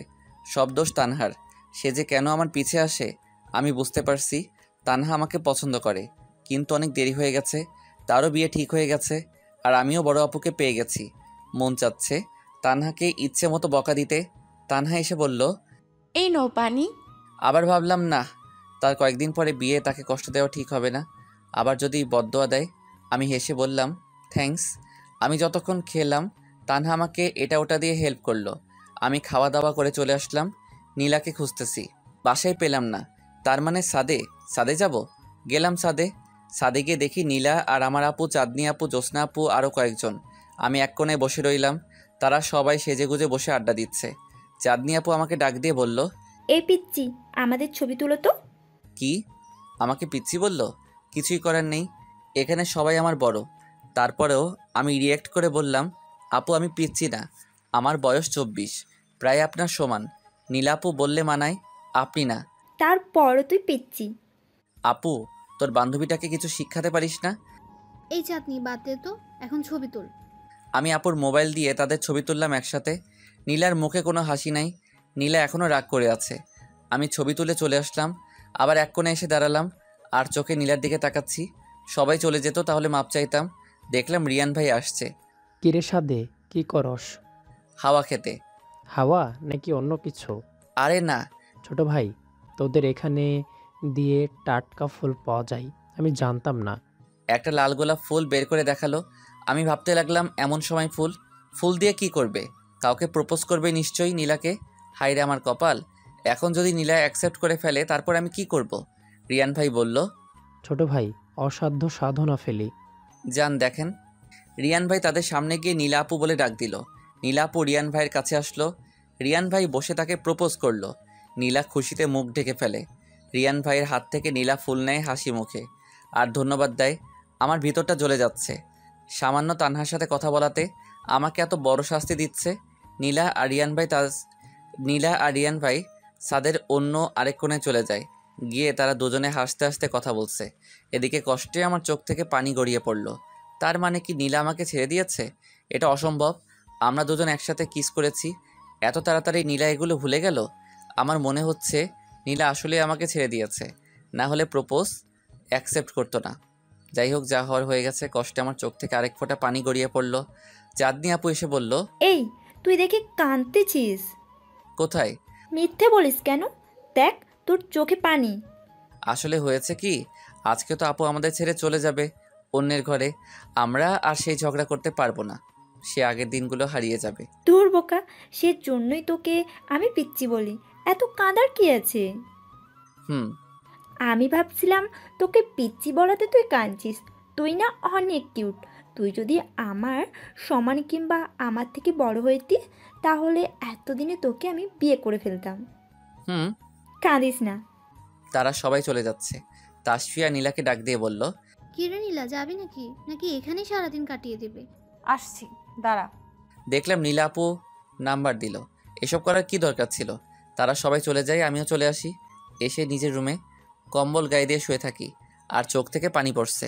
কিছুক্ষণ পর সবাই সেন্টারে চলে যায়। আমার যাওয়ার কোনো নাম নাই। এখন যদি নীলা আমার থাকতো তাহলে ঠিকই আমাকে ডেকে নিয়ে যেত। আমি উঠে রেডি হয়ে গোসল করে নতুন কাপড় পরে রেডি হলাম। আয়নার সামনে দাঁড়িয়ে দেখে আমার চোখ ফোলা। সেটা না বোঝার জন্য একটা সানগ্লাস নিলাম। আমিও সেন্টারে চলে গেলাম। আমি দেখলাম আমিই লাস্ট। গেলে মার কাছে বকা খাই দেরি করে যাওয়ার জন্য। দেখি নীলা আপু সবার সাথে ছবি তুলছে। নীলা আপু সে সাজ দিয়েছে। এমনিতে নীলা আপু অনেক সুন্দরী, তার উপর আবার সাজ। মোট কথা বিয়েবাড়ির সবার থেকে উপরে। কিন্তু তার উপর আমার কোনো অধিকার নেই। নিজেকে একলা মনে হচ্ছে। আমি এক জায়গায় গিয়ে বসলাম। দেখি নীলা আপু রিয়ান ভাইয়ের সাথে ছবি তুলছে। আমি মুখ ফিরিয়ে নিলাম। ভালো লাগছে না এগুলো। কিছুক্ষণ পর কে জানি ডাক দিল। মনে হচ্ছে নীলা আপু। কিরে, আমার সাথে ছবি তুলবি না? আমার কি দরকার? রিয়ান ভাইয়ের কাছে যান। তাহলে সেটাই করি। আমি উঠে আমার আপুর সাথে কতগুলো পিক নিলাম, অন্য কারোর সাথে না। বিয়ের কাজ ভালোভাবে সম্পূর্ণ হয়। বরের বাড়ি থেকে অনেক মেয়ে আসে, তারাও নীলা আপুর উপরে যেতে পারে নাই। আমি ভালো করে খেয়াল করে দেখলাম সবার আর চোখ নীলা আপুর দিকে। আমি যদি নীলার থাকতাম তাহলে তাকে জীবনেও এই শ্বাস দিতে দিতাম না। এদিকে রিয়ান ভাইয়ের অহংকারে শেষ নাই। বিয়ে সম্পন্ন হলে আমি চলে আসি। এসে চুপচাপ রুমে বসে থাকি। একটু পর তানহা আসলো। এসে আমাকে জড়িয়ে ধরলো। তানহা বলল, মুরাদ, আমি তোমাকে ভালোবাসি। আমি ভাবলাম মেয়েটাকে কাঁদিয়ে লাভ নাই, শেষমেশ একটু সান্ত্বনা দিয়ে যাই। তানহা, আমি জানি তুমি আমাকে ভালোবাসো, কিন্তু অনেক দেরি হয়ে গেছে। তোমাকে যেখানে বিয়ে হোক না কেন তুমি অনেক হ্যাপি থাকবা। কাছে থাকতে কষ্ট হলেও আমি অনেক সুখী থাকতাম। আমি জানি, কিন্তু তানহা অনেক দেরি হয়ে গেছে। তুমিও বিয়ে থেকে ফিরে আসতে পারবে না, আর আমার পক্ষেও সম্ভব না। ওকে, তুমি বলো আমায় বিয়ে করতে যাবা? জান চলে গেলেও আমি তোমার বিয়েতে যাব। ইস, তোমাকে যদি এভাবে ধরে রাখতে পারতাম। ভাইয়াকে দেখেছেন? সেন্টার থেকে আসে নাই? না। তোমরা আজকে চলে যাবা? এসে পড়বে। ওকে, আমি যাই। তানহা চলে যায়। আমি শুয়ে মোবাইল টিপছি, এমন সময় রিয়ান ভাই ঘরে ঢুকলো। রিয়ান ভাইয়ের যে অবস্থা, আমি নিশ্চিত গণধোলাই খেয়ে এসেছে। আমি বললাম, ভাই আপনার এই অবস্থা কেন? ছোট ভাই, তোর কথা উচিত ছিল। আমি এক মুহূর্ত এখানে থাকবো না। আমাকে বলে আর একবার এই এলাকায় দেখে তাহলে আমার পা ভেঙে ফেলবে। রিয়ান ভাই, আমি আপনাকে প্রথমেই বলেছিলাম। রিয়ান ভাই তাড়াতাড়ি রেডি হয়ে গ্রামের বাড়ির উদ্দেশ্যে রওনা দিল। আস্তে আস্তে সব মানুষ চলে যায়। আমিও ঘুমিয়ে গেলাম। কেমন যেন একা একা লাগছে। নীলারও কোনো খোঁজ নেই। আমি ঘুমিয়ে গেলাম। সকালে নীলার ডাকে ঘুম ভাঙলো। আমি চোখ খুলে দেখি নীলা। উঠোস না, আর কত ঘুমাবি? তুমি এখানে কেন? এতে অবাক হওয়ার কি আছে? আমি তো ভাবছিলাম তুমি রিয়ান ভাইয়ের সাথে চলে গেছো। তোর এই ভাইকে এমন ধোলাই দিয়েছি আর এই ঢাকা শহরের নাম মুখে নেবে না। তারপরেও তুমি এখান থেকে চলে যাও কেন? গতকালের কথা মনে আছে? আমি রাত্রে বললাম কোনো মেয়ের সাথে কথা না বলতে, আর তুই সকালেই কি সুন্দর করে কথা বলছো, যেমন জামাই বউ। ওকে, দোষটা আমার ছিল। সাথে সাথে মাপও চাইলাম, আর বাসার সবাই কাজে ব্যস্ত ছিল। তান্হা আমাকে জাস্ট হেল্প করেছে। ও, আর তুমি আমাকে এত বড় শাস্তি দিলা। শুন, আমি জানি তোর অনেক কষ্ট লাগছে, কিন্তু তোর থেকে আমার আরও বেশি কষ্ট লেগেছে। এখন বল, অন্য কোনো মেয়ের সাথে কথা বলবি? না। এখন ওঠ। আমার হাত ধরে টান দাও। নীলা আমার হাত ধরে টান দিল। আমি উঠে গেলাম। তাড়াতাড়ি নাস্তা খেতে আয়। আমি ফ্রেশ হয়ে গেলাম নাস্তা খেতে। নাস্তা সেরে রুমে এসে পড়তে বসলাম। আমি পড়তেছি, নীলা এসে বলল, তোর মোবাইলটা দে। বালিশের নিচে। নীলা মোবাইল ধরে বলল, লক কি? তোমার নাম। আমার নামে লক দিস কেন? কারণ তুমি আমার জান। আমি আবার পড়াতে মনোযোগ দিলাম। নীলা অনেকক্ষণ আমার মোবাইল টিপলো।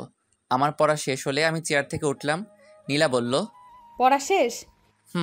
কি পড়ছো দেখি। আরে ওসব তুমি বুঝবে না। বলবো না মানে? দে তোর বই দে। আমি বই দিলাম। এই ফাঁকে বিছানায় শুয়ে পড়লাম। নীলা আমার পাশে এসে বসলো। কয়েকটা প্রশ্ন জিজ্ঞেস করলো। আমি একটাও পারি নাই। আমি বললাম, তুমি এসব প্রশ্ন কোথা থেকে জিজ্ঞেস করছো? এসব তো বেসিক নলেজ, তুই তো জানোস না। আমি ভার্সিটি পুরো শেষ করেছি, তারপরেই বিয়েটি। ও, এটা লাস্ট প্রশ্ন। এটা না পারলে তোকে এমন মার দিব তুই চিন্তাও করতে পারবি না। ওকে বলো। নীলা প্রশ্ন করলো। আমি এটার উত্তর দিতে পারলাম না। নীলা বালিশ নিল আমাকে মারার জন্য। নীলা আমাকে 2টা বাড়ি দিল। 3 নাম্বারটা দেওয়ার জন্য বালিশ উপরে তুললো। আমি হাত ধরে টান দিয়ে আমার বুকের উপর শুয়ে দিলাম। নীলার শ্বাস আমার নাকে লাগছে। আমি আস্তে আস্তে নীলার ঠোঁটে আমার ঠোঁট লাগিয়ে দিলাম। নীলা আস্তে আস্তে আমার উপরে উঠতে থাকে। ঠোঁটের সাথে ঠোঁট লাগাইলে হয়ে যায় না, এর ভিতর আরও অনেক কাজ থাকে, সেগুলো ব্যাখ্যা করলাম না। মার ডাক কানে আসছে। নীলা, নীলা, এই মুরাদ, নীলা তোর এখানে? আওয়াজ শুনে নীলার সাথে সাথে দাঁড়িয়ে যায় বই নিয়ে। আমি বললাম, হ্যাঁ মা, নীলা আপু এখানে। মা ঘরে ঢুকে বলল, এই বদমাইশটার এখানে তুমি কি করো? কিছু না মা, সরি আন্টি, তার পড়াটা দেখছিলাম। তুমি তার পড়া বোঝো? তাহলে তাকে একটু দেখিও। Okay aunty. মা চলে যায়। আমি নীলাকে আবার ধরলাম। নীলা বলল, ছাড় ছাড় বলছি, একটুর জন্য তোর মা দেখে নাই। আমি ছেড়ে দিলাম। নীলা আবার বলল, কিরে, আমাকে বিয়ে করবি না? কেন নয়? কবে, আমি বুড়ি হয়ে গেলে? না, এখন কি করে করব? আমার তো চাকরি নাই। তুই শুধু বল তুই রাজি কিনা। আমি তোর মা বাবার সাথে কথা বলে তোকে 1 মাসের মধ্যে বিয়ে করতেছি। এত তাড়াতাড়ি? নীলা চলে যায়। আমি দিলাম এক ঘুম। নীলার মাথায় হাজারো চিন্তা। এক, মুরাদকে তাড়াতাড়ি বিয়ে করতে হবে, সামনে নির্বাচন, তাড়াতাড়ি নির্বাচনে দাঁড়াতে হবে। নীলা বাসায় গিয়ে তার মাকে বিয়ের কথা বলল। তার মা খুশি হলো, বলল বাবাকে বলবে। এখন দরকার মুরাদের বাবা মাকে। নীলা পরদিন মুরাদের মার সাথে দেখা করলো। মুরাদের মাকে বলল, আন্টি, আমি যদি আপনাদের সাথে সারা জীবনের জন্য থাকি তাহলে অসুবিধা হবে? না আন্টি, মুরাদকে আমার অনেক ভালো লাগে। সত্যি? আমি তো বিশ্বাসই করতে পারছি না। এই বদমাইশটাকে কিভাবে তোমার পছন্দ হলো? সে অনেক ভদ্র। মুরাদ কি বলছে? সে রাজি? তাহলে তোমার বাবা মাকে কবে নিয়ে আসবা? আপনি যেদিন বলেন। সামনের শুক্রবার নিয়ে আসো। Okay aunty. নীলা আমাকে বলছে সামনের শুক্রবার যে তার বাবা মা আসবে। ঠিকই শুক্রবার তাদের মা বাবা আসলো। তারা অনেকক্ষণ কথা বলল, কারণ আমি বিয়েতে রাজি, নীলাও রাজি। বিয়ের তারিখ ঠিক হয়েছে। যেহেতু আগে বিয়ে নিয়ে ঝামেলা হয়েছে আর মেয়ের বয়স বেশি, তাই প্রতিবেশীর 5 কথা না শোনার জন্য বাবা সিদ্ধান্ত নিল এত আয়োজন না করে বাসার মধ্যে বিয়ে দেয়া হবে। আমাদের বিয়ে ঠিক হয় 1 সপ্তাহ পর। আমার মনের ভিতর কেমন জানি করছে, মনে হচ্ছে কোথাও জানি ভুল হচ্ছে। নীলাও কেন জানি আগের মতো আমার সাথে বেশি কথা বলে না। জিজ্ঞেস করলে বলে বিয়ের কাছে ব্যস্ত। আমি ভাবলাম হতে পারে। যাই হোক, বিয়ের দিন আসে, বিয়ে হয়। নীলাকে যেভাবে সাজানো হয়েছে মন চাইবে শুধু তাকিয়ে থাকতে। আমার কেমন জানি লাগছে, কারণ নীলার শেষ কয়েকদিনের আচরণ ভালো লাগে নাই। নীলাকে আমার বাড়িতে নিয়ে আসা হলো, আমার রুমে নিয়ে বসানো হলো। আমি কেমন জানি লজ্জাবোধ করছি। আপু আর দুলাভাই ধাক্কা দিয়ে বাসর ঘরের ভিতর প্রবেশ করালো। আমি ঢুকে নীলার দিকে তাকিয়ে যা দেখলাম তা বিশ্বাস করার মতো না। দেখি নীলা সিগারেট টানছে। নীলা বলল, জামাইবাবু কি খবর? সামনে ইলেকশন, ভোট কিন্তু আমাকে দিতেই হবে। আমার মাথায় আকাশ ভেঙে পড়ল। সিজন 2 হবে নাকি? কমেন্ট বক্সে জানিয়ে দিন।